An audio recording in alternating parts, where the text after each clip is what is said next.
Abordando aqui o tema da saúde em Portugal, qual é a doença que mais o preocupa? Cancro. Cancro. A doença que mais me preocupa. Alzheimer, há tantas, cancro também. Claro que é o cancro neste momento. É o cancro porque tenho tido várias pessoas em família. Poderíamos melhorar, não sei, eu tive agora um familiar, uma criança no IPO e de facto eles são fantásticos, só que as condições físicas acho que estão péssimas, aquilo está muito velho. Tem que se investir bem neste ramo porque é um ramo da ciência que é preciso muita investigação porque é uma doença difícil de curar e quanto mais dinheiro for investido, acho que mais rapidamente vamos chegar a uma cura.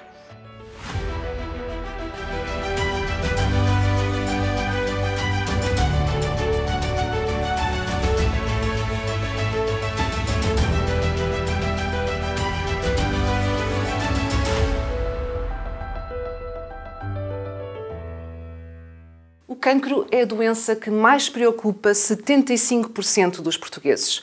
É o que revela um estudo da GfK. Uma vez excluída a Covid-19, que se acredita não ir voltar a ocupar no futuro um lugar tão alto nas nossas inquietações. É uma preocupação legítima. Em 2020, mais de 30 mil pessoas morreram em Portugal na sequência de doença oncológica e mais de 60 mil novos casos foram diagnosticados. Segundo dados de 2016, mais de metade das mortes por doença não transmissível em solo nacional diziam respeito ao cancro. Depois de 2 anos de enormes constrangimentos provocados pela pandemia da Covid-19, como estamos do cancro em Portugal e como o estamos a tratar?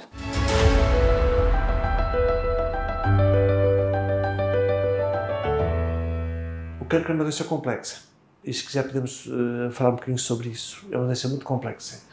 Nós temos sucesso, nós temos claramente a conseguir novos tratamentos, mas nós não estamos capazes de ter respostas, sobretudo para a doença estadio avançado, nós não temos respostas que sejam tão eficazes, tão patentemente eficazes como nós temos para a hepatite C, por exemplo.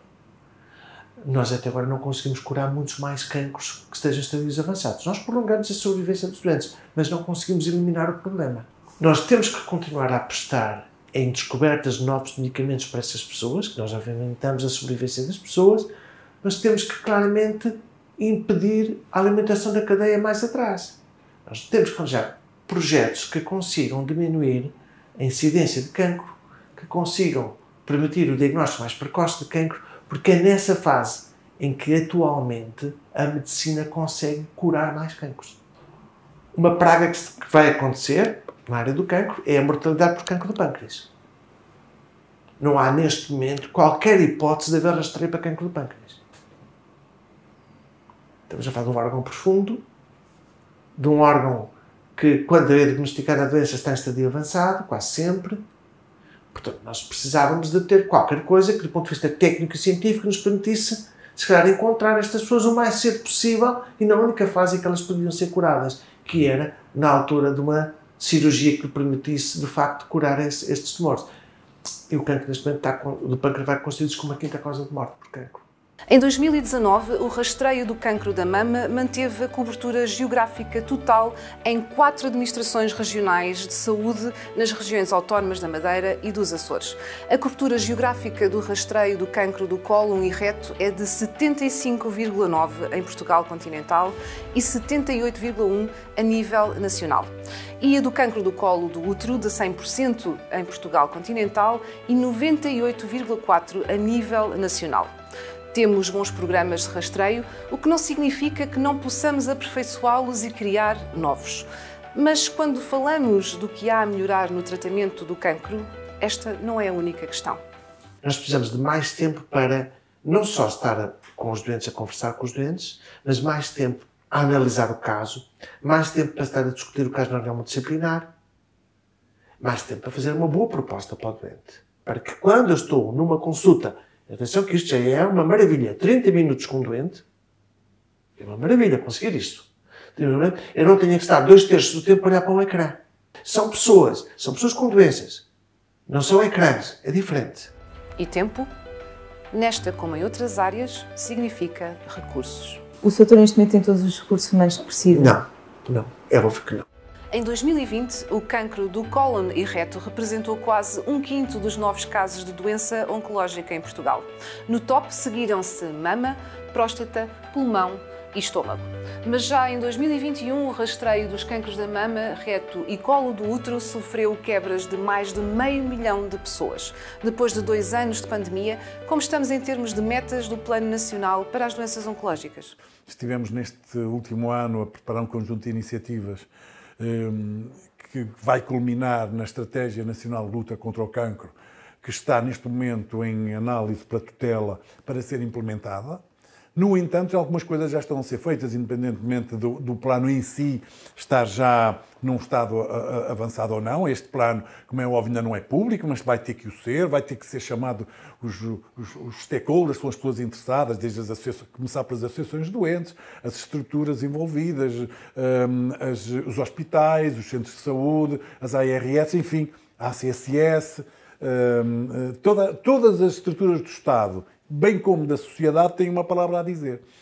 Há países que já o fizeram, outros estão ainda, como nós, alguns até mais atrasados. Portanto, nós podemos dizer que estamos a meio da tabela. A União Europeia pretende que aconteça até 2025 a existência de uma nova rede de centros compreensivos de cancro. Pode-me explicar o que é que significa um centro compreensivo de cancro? No mês de novembro, 8 ou 9 de novembro, veio cá a senhora Comissária Stella Kyriakides e veio com o seu staff da Oncologia, e na reunião que tivemos no Ministério da Saúde, precisamente o que ela disse: vocês aqui não têm nenhum, vocês já têm 3. E o primeiro da Europa, o IPO de Lisboa, fundada, penso que em 1922. Portugal é dos que menos investe nesta área e estamos da meio da tabela para cima em termos de resultados. Portugal tem resultados em Oncologia que nos honram. Desde 2019 que está nomeado como diretor do Plano Nacional para as Doenças Oncológicas, até à data, do que é que mais se orgulha?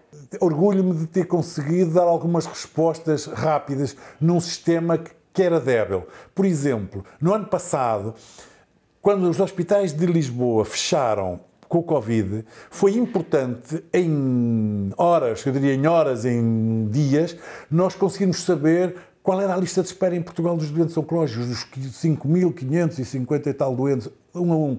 Sabermos onde é que eles estavam, qual eram as patologias e qual era que estavam à espera e qual era onde é que havia as maiores dificuldades. E nós conseguimos ir resgatá-los e tirarmos do hospital A, pôr-nos a ser operados no hospital B e darmos instruções de como é que poder. Esse talvez foi um momento em que nós dissemos assim: o nosso papel aqui foi mesmo muito importante para a resolução de problemas práticos dos doentes, ok? Para além dos serviços de saúde e do próprio utente, enquanto ator ativo nos processos de prevenção, diagnóstico e até de tratamento, outra parte desempenha um papel fundamental na equação da luta contra o cancro: o medicamento. Isso significa falar de laboratórios, entidades reguladoras e de quem, em conjunto com as equipas clínicas, prepara os tratamentos nos hospitais. De facto, o farmacêutico hospitalar é, no fundo, um garante da segurança e da eficácia dos tratamentos. Posso dizer, na minha experiência, que essa interação tem sido sistematicamente muito boa. No fundo, os médicos trazem aquilo que os farmacêuticos não têm, que é a prática de tratar doentes. Nós trazemos aquilo que eu acabei de dizer. O estudo, o trabalho, a forma de uma forma mais racional, tentar enquadrar o que se passa. O que é que os farmacêuticos andam a fazer quando não estão a fazer, se calhar, as coisas que deviam estar a fazer? Bom, andam a lutar contra a burocracia, basicamente. Os processos de aquisição de bens na administração pública são muito complexos. São processos administrativamente rígidos e que exigem muito esforço para que esses processos sejam compatíveis com a vida dos doentes. Portanto, fazemos um esforço titânico para, neste enquadramento administrativo complexo, garantir que os medicamentos não faltam. 42% dos portugueses acreditam que é mais fácil aceder a tratamentos inovadores noutros países da União Europeia. Mas será que esta percepção corresponde à verdade? Em 2021, os hospitais públicos nacionais gastaram quase 1.500 milhões de euros em medicamentos, mais 11% do que no ano anterior. A despesa continua a agravar-se de ano para ano e a causa é muito clara. Muito claramente é só das terapêuticas novas. Se eu disser que numa despesa de 60 milhões de euros, 58 são terapêuticas aprovadas nos últimos 5, 6, 7 anos. O custo dos medicamentos novos não tem qualquer proporção com o custo dos medicamentos que se utilizam para todas as terapêuticas nos hospitais. O número de medicamentos inovadores que estão a surgir na área da oncologia a aumentar brutalmente. Quase sempre esses medicamentos vêm a preços muito altos. Porquê que esses medicamentos vêm a preços muito altos? Há várias razões para isso.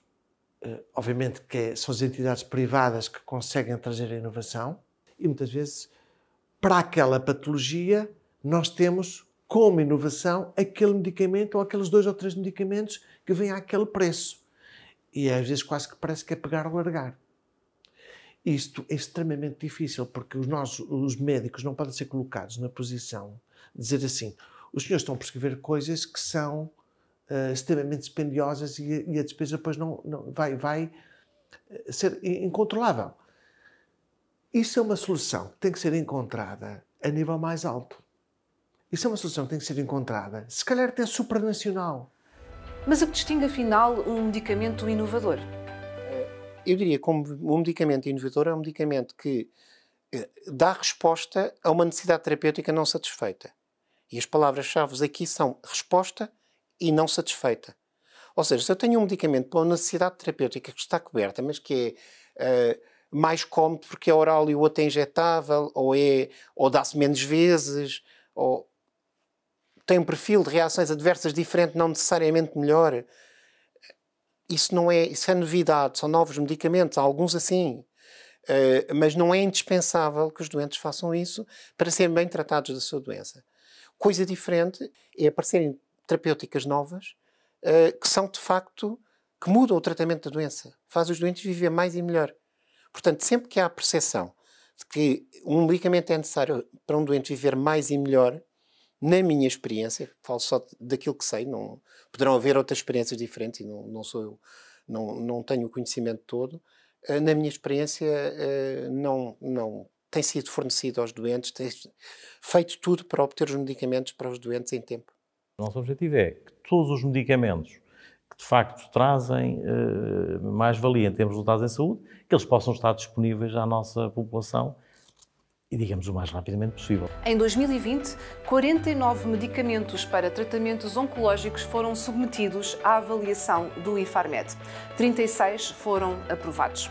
Sem surpresa, a oncologia é também a área que lidera o aumento da despesa com terapêuticas no Serviço Nacional de Saúde. De facto, a área da oncologia é de facto a área que, em termos do orçamento do Serviço Nacional de Saúde, é a que tem mais peso na despesa com medicamentos. Obviamente não só com medicamentos, mas agora estamos aqui a falar da terapêutica farmacológica, conforme referiu. O valor neste momento aproxima-se quase dos 500 milhões de euros com fármacos da área da oncologia. Estaremos a falar aqui de cerca, um pouco mais de 30%, que era à volta de 35%, portanto, dos gastos totais em medicamentos do SNS. Portanto, é um peso muito, muito significativo. Estamos a falar também da segunda causa de morte em Portugal, portanto, é uma área que tem um peso muito grande em termos de perdas de vida a seguir às doenças cardiovasculares e, portanto, nós dispormos de instrumentos terapêuticos que possam, enfim, contribuir para reverter essa realidade é muito importante. Eu julgo que uma área que é incontornável é a área da dita imunoterapia, ou seja, anticorpos que mexem diretamente com o funcionamento do sistema imunitário, chamados anti-PD1 ou anti-PDL1, que são coisas que começaram a aparecer em 2014, 2015 e gradualmente foi sendo demonstrada a sua vantagem num conjunto maior de patologias, assim como foi sendo consolidada a sua utilidade nas primeiras patologias em que foram investigados. Em áreas como, por exemplo, o melanoma maligno, o câncer do pulmão, algumas doenças hematológicas, em relação à oncologia tratada com imunomodulação de alguma forma, essencialmente áreas de tumores sólidos, tem-se assistido não só a uma maior utilização e utilidade destes medicamentos, como também a um maior conhecimento por parte dos médicos sobre como gerir a terapêutica com estes medicamentos. Outra área que eu gostaria de citar é a área do mieloma múltiplo, que é um cancro do sangue, e onde tem vindo a surgir nos últimos 7, 8, 10 anos até, terapêuticas subsequentes que vão mudando completamente o tratamento destes doentes. E citaria também algumas terapêuticas dirigidas, ou seja, com base no conhecimento do mecanismo de alguma forma de funcionamento do tumor, encontraram-se novos alvos terapêuticos. Isto no cancro do pulmão houve muita evolução nesta área, mas também noutros, e onde se sente também, cada vez mais, em grupos restritos de doentes que têm determinadas mutações, haver terapêuticas dirigidas com uma eficácia muito relevante. E terminava esta parte falando de uma terapêutica que apareceu há pouco tempo, que são as chamadas CAR T-cells, ou seja, células do próprio doente, que são de alguma forma geneticamente modificadas para se tornarem mais eficazes na luta contra o tumor. Portanto, são células do sistema imunitário que são colhidas, são alteradas e depois são devolvidas para, de alguma forma, conseguirem uma resposta terapêutica mais eficaz. É um pouco um transplante, um autotransplante. Mas também uma iniciativa muito relevante que é claramente orientada para criar melhores condições também de acesso de uma forma mais transversal, que é o chamado, eu vou usar a expressão mais em português, chamado reposicionamento de medicamentos, enfim, o repurposing da terminologia inglesa, no sentido de, em paralelo com toda a investigação que está a decorrer, com a entrada dos novos medicamentos, seja o da imunoterapia, seja os da terapêutica génica, portanto, todos estes novos medicamentos que vêm pela via da investigação, eu direi, normal, também criar condições para nós olharmos para os medicamentos que já existem e perceber se desses medicamentos nós podemos também orientá-los para serem úteis no tratamento de doenças oncológicas. Repare, isto é um ciclo que tem que ser virtuoso no sentido de eu ter condições de pagar a inovação que vai chegando, mas depois ir reciclando os recursos para conseguir continuar a financiar essa nova inovação. Portanto, tem que fazer aqui sempre uma abordagem sistémica e procurar que haja uma dinâmica para conseguir fazer face, de facto, a esta evolução que é tão grande, é tão positiva também do ponto de vista da saúde pública, mas também é muito desafiante em termos dos recursos que nos exige. Qual é o maior problema do doente oncológico em Portugal? É o tempo de espera? É a falta de apoio? O que é que acha? Pois, é o tempo de espera e de falta de apoio, porque ele, para não poder esperar, tem que fazer tudo particularmente. Acho que em Portugal o Sistema Nacional de Saúde é bom, mas acho que o Estado ainda deveria gastar mais dinheiro público na oncologia. Eu creio que nesse aspecto o dinheiro é que é o principal problema. É o principal problema porque são coisas muito caras e para pagar esse pessoal de saúde é preciso dinheiro e talvez uma gestão melhor, não sei. Como é que olhas para o futuro da oncologia em Portugal? Com receio ou com confiança? Eu acho que com confiança, sim. Temos vindo a evoluir. Eu estou com receio, claro. O rumo em que isto está a levar, não é? Que cada vez a pessoa tem que recorrer a seguros mais, não é? E os hospitais estão com poucos profissionais. Estou com receio, sim. Depende dos governos, depende da evolução da medicina, e aí acredito que seja benéfico. Agora, depende muito dos governos que dá apoio às pessoas, que há muita gente que tem esse tipo de doenças, infelizmente, e quase não se conseguem curar por não ter meios para isso. Com esperança. Eu acho que a ciência vai resolver muita coisa. Não, com confiança. –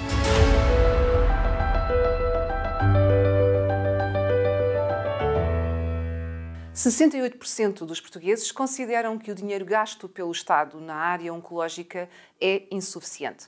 44% entendem que o principal obstáculo na doença oncológica é o tempo de espera para acesso a cuidados de saúde. 59% acreditam que existem diferenças na disponibilidade e qualidade dos serviços prestados a um doente com cancro, dependendo do hospital em que é tratado. A 31 de janeiro entrou em vigor o novo Regulamento Europeu de Ensaios Clínicos. Poderão eles ser uma parte da solução? Nós temos alguns estudos fase 1 neste momento aqui no centro.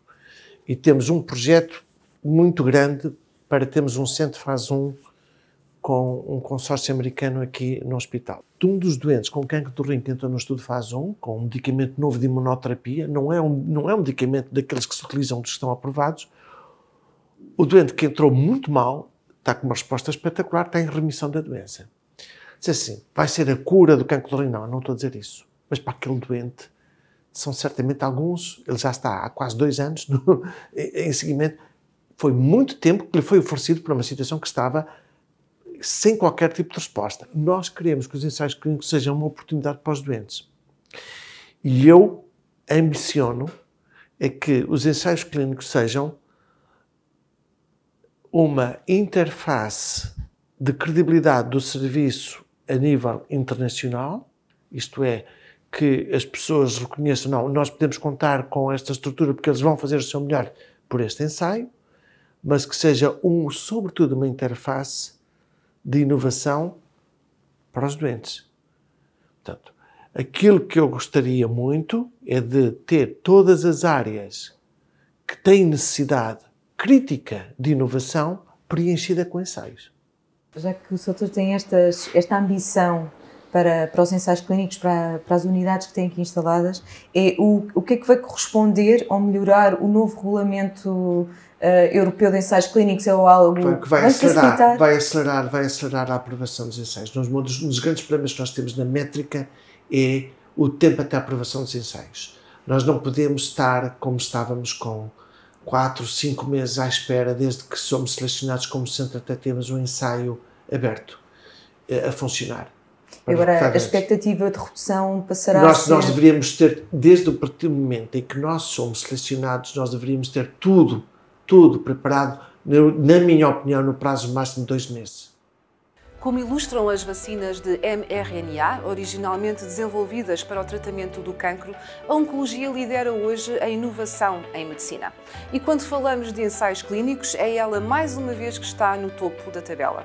Em 2020, foi responsável por quase metade de todos os ensaios em uso humano realizados a nível mundial.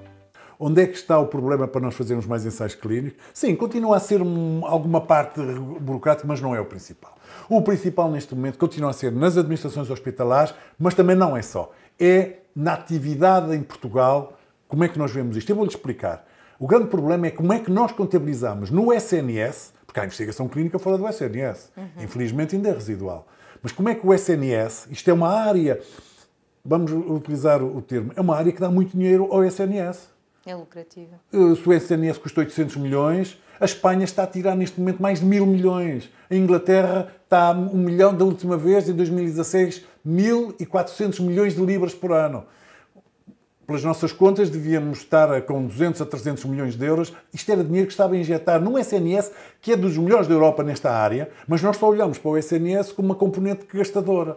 Nos 6 programas da reforma do SNS, eu não me lembro de ter visto nenhum com um plano a dizer como é que nós vamos transformar o SNS numa empresa exportadora de serviços, que ao mesmo tempo exporta serviços e traz valor e acrescenta valor para Portugal. Esta introdução do novo portal de ensaios clínicos, ou da entrada em vigor da nova legislação de ensaios clínicos, que esteve a aguardar que o portal tivesse pronto, e agora ele entrou em vigor no dia 31 de janeiro passado, vai ser um instrumento, eu diria que ele é um instrumento importante no sentido de tornar os processos ainda mais ágeis. Portanto, fundamentalmente, no fundo, nós estamos a criar uma porta única de entrada para a União Europeia, o portal é isso, é isso mesmo.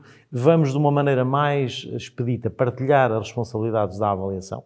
Portanto, um ensaio que é feito, imaginem, 7 ou 8 países, obviamente não vão estar todos os 7 ou 8 países a fazer exatamente o mesmo. Há aqui uma repartição de tarefas em termos de avaliação. Se ele for só decorrer só num país, esse país terá que se encarregar da sua avaliação. Mas o que é que falta, então? Falta nós reorganizarmos. E o que é isso? É separar a gestão do hospital com a gestão da atividade clínica. Os ensaios clínicos não são nenhuma panaceia, não são eles que vão curar os doentes, ok? Mas vão ajudar todo o sistema a melhorar o modo como nós fazemos a prestação de cuidados aos doentes. Faz parte. Quem for ler isto aos países mais desenvolvidos, a oncologia e a investigação andam de mãos dadas. E temos que dar a oportunidade de um doente que está a ser tratado e bem no Hospital da Guarda ter acesso a um ensaio clínico que está a ser feito no Hospital do Algarve ou que está feito no Hospital de Santa Maria ou no IPO do Porto. E hoje discute-se no programa europeu, não é cá em Portugal. É esse mesmo doente ter acesso ao que está a ser feito em Amsterdão ou que está a ser feito em Paris. E essa rede que tem que ser construída. Mas para isso nós, Portugal, temos que dar passos muito básicos, que é a constituição dos hospitais. Como é que nós pomos os centros de saúde, por exemplo, a participar em ensaios clínicos? Portugal é fortíssimo, uma área, por exemplo, a área da diabetes, não é? Exato. E temos a organizar, nós temos tudo para correr bem. Temos uma estrutura, temos médicos de família capazes, temos tudo, mas não temos a organização. Repare bem que eu não estou a falar aqui em dinheiro. Dinheiro há. Nós não estamos a saber completamente ir buscá-lo. E depois montá-lo para nós tornarmos o SNS atrativo, para as pessoas não se irem embora. Mais de 100 mil milhões de euros é o impacto económico estimado do cancro na Europa. 1,3 milhões de pessoas morreram na União Europeia em 2020 em consequência da doença oncológica. 2,7 milhões de novos casos foram diagnosticados. Até 2035, sem uma ação decisiva, os casos de cancro vão aumentar quase 25%, tornando-se a principal causa de morte na União. É cada vez mais à escala europeia que vamos passar a olhar e a tratar o cancro. Portugal integra o projeto de rastreio personalizado do cancro da mama em mulher jovem e há 4 mil milhões de euros do Plano Europeu de Luta contra o Cancro para os melhores projetos que se candidatem. Mas ainda há muito trabalho a fazer dentro de casa e esse trabalho passa necessariamente por ideias como rastreio, monitorização, organização e colaboração entre as partes. Nós devíamos olhar para os projetos que vale a pena apostar. E depois, nesses projetos que vale a pena apostar, dar as condições e exigir métricas. Significava depois dizer, ok, que objetivos é que conseguiram. Mas em Portugal, habitualmente, as coisas é muito bottom-up. Primeiro fazem-se e depois reconhecem-se, não é? Esta luta pelos ensaios clínicos e pela sua organização é uma luta de há muitos anos. Dr. Zé Diniz, minha, de muitas outras pessoas. Mas atenção, os ensaios clínicos é uma parte da investigação na área da oncologia. E é importante, já disse, é muito importante, e as instituições têm obrigações, mas há outro tipo de investigação na área da oncologia que é muito importante e que não precisa de estruturas de ensaios clínicos, precisa de outro tipo de estruturas. Por exemplo, o registro oncológico podia ser uma fonte de investigação em oncologia ótima, até para a gestão. Imagine que eu posso, a nível nacional, olhar para aquilo que se está a passar em termos de evolução de cancro e de perceber em que regiões é que estão a ser diagnosticados, qual é o padrão demográfico e como é que eu tenho a minha distribuição de recursos humanos. Óbvio que isto tinha que ser feito e tem que ser pensado. Portanto, as pessoas não basta só quererem dizer assim, não, centros de referência vão ter que ser aqui e acolá, porque aqui é que estão os grandes hospitais. Acho muito bem, mas depois eu posso perguntar também, então, e já foram ver para o número de casos de cancro do reto que existem no Algarve ou que existem em Trás-os-Montes? E que solução é que vão dar para as pessoas que tenham o diagnóstico nessa região para serem tratados a tempo e horas, com a melhor prática médica e que também os seus familiares nos possam acompanhar? Isso é preciso planear. É preciso planear com base na informação demográfica que nós temos do registro oncológico. Portanto, o registro oncológico, que neste momento está muito melhor do que aquilo que estava, também porque os hospitais percebem que isto é importante para o seu financiamento, tem que ser muito mais ainda. Tem que ser um instrumento de gestão a nível nacional. É muito importante, e este é claramente também, desde logo um desafio, que nós olhemos para isto no conjunto, porque quando nós estamos agora aqui a falar da oncologia, mas eu, enquanto Infarmed, enquanto autoridade, enquanto parte, enquanto uma das instituições do Serviço Nacional de Saúde ou do Ministério da Saúde, nós temos que olhar para todos os doentes, nós temos que olhar para todas as áreas terapêuticas, temos que olhar para o conjunto e, portanto, daí que todas estas ferramentas que nós temos que desenvolver tenham que ter essa ponderação, tenham que ter esse contexto. Juntemos as pessoas que têm de direito, seja o Ministério da Saúde, seja o Ministério da Economia, o Ministério da Ciência. Outros países, no momento em que chamaram o Ministério da Economia para a resolução deste problema, percebeu a importância económica disto e deram um salto qualitativo e vieram para o primeiro mundo, não é? Foi a primeira grande reportagem News Pharma. Aceda às entrevistas integrais e conteúdos extra na plataforma online.